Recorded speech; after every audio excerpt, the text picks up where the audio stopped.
Good evening, Clive Hale for ABC National News.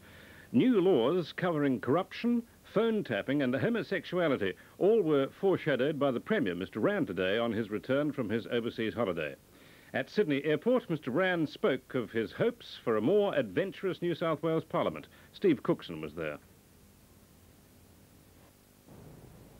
The Parliament, of course, will be asked to deal with some important legislation.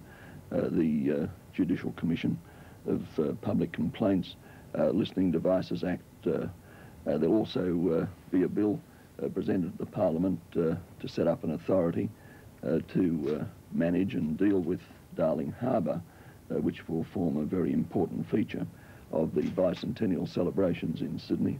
Mr Wran hopes the new Parliament will also be more adventurous, as he put it, especially in relation to proposed homosexual law reform, which he plans to introduce within a fortnight. It seems to me that New South Wales is falling behind other Labor states in relation to the compatibility of its laws with community standards in that respect.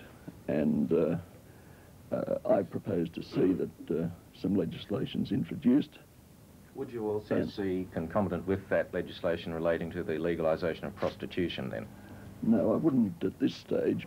Mr Wran said the Select Committee on Prostitution would be reconstituted and each member would get the benefit of an in-depth examination of the issues and recommendations which may come from the committee. He also plans to establish the State Tourist Commission, seek talks with the Federal Treasurer on foreign banks and offshore banking, and discuss sensitive issues of workers' compensation with manufacturing industry leaders. All this, plus what Mr Wran hopes will be unanimous support for rainforest protection laws, is scheduled for debate over the next 3 weeks. Steve Cookson, Sydney.